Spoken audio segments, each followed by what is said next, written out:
Well, it is Wednesday, and that means our plant and garden expert, Craig Hignite, is joining us in studio, taking all of your plant and garden questions at home. Looks like we're having a little bit of an issue with our Facebook Live. We're going to get that adjusted here in a minute.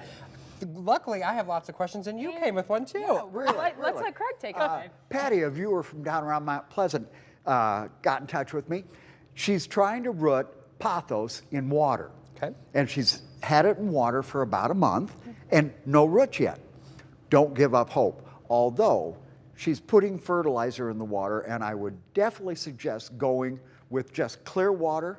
Maybe take the cutting, dip it in some rooting powder, and then put it back in the water, and just give it time, Patty. You're doing right, changing water every 2 weeks. It's just between the cutting and Mother Nature at this point. Okay. All right, so my question is, we moved into a new house. We have either a mole or a vole, and I've put down the repellent to get rid of it. It now has just moved to a different part of my yard. How do we get rid of those? You move him again. Oh, okay. No, that's how we use the repellents.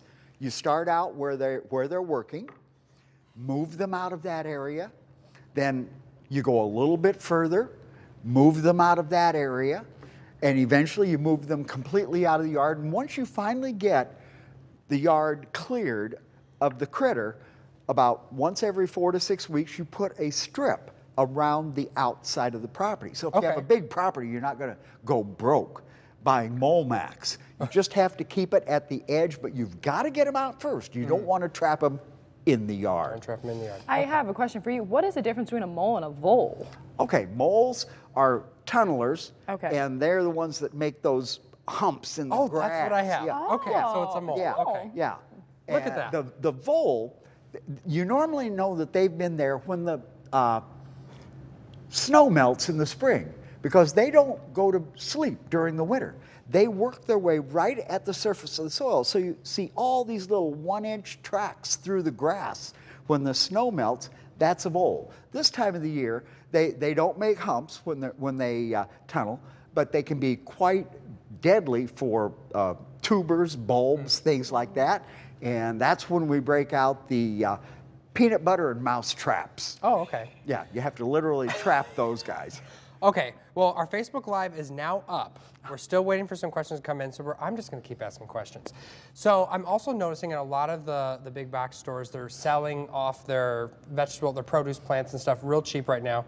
Is it too late in the season to really plant those? We are right on the cusp right now. Okay. You need to get them in the ground, give them extra special care with the heat that we're getting, and you will get a very late crop.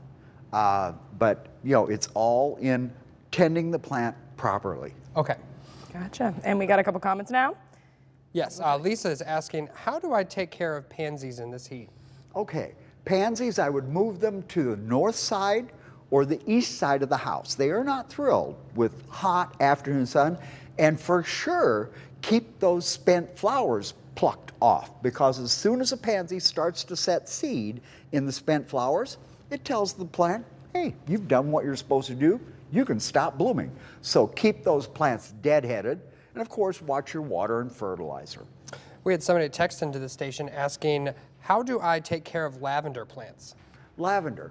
Lavender is what we call a maritime plant. Notice that if you look at lavender, it's very silvery. Almost looks like it has a little hair on the leaf. And these plants come from an area that is very well-drained soil. A lot of rock and gravel in the soil. I always suggest putting your lavender in a small raised bed. It gets it above the actual level of the lawn so that it always has good drainage. Okay. They do not like wet feet, I can tell you that. And Chad asked, what has happened to my tomato plants? They are wilting.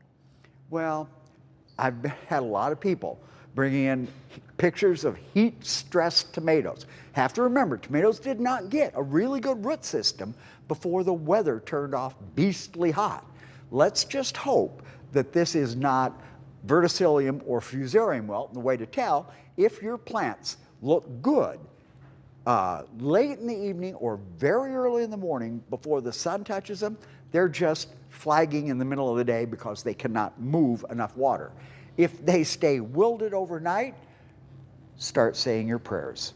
Okay. All right, one more question for this segment. How do I get rid of chipmunks? Help. coming from Kathleen. Yeah, chipmunks. I have a friend, and this is, you know, he would put a yardstick on a bucket coming off of a retaining wall and put a few peanuts on the end of the yardstick and about half a bucket of water. When they walked out to get the peanuts, they dropped into the water. I know that is not, you know, but start using a repellent. Just remember that when you use a repellent, you have to use it 4 days in a row when you first put it down to move them out of the area. Maybe you should acquire a live trap to trap them humanely, and I'm not going to tell you what to do with them after you've got them trapped. Perfect, Craig. Well, we right. have a lot more questions to get to. We're going to take a short break and come back and get more questions answered.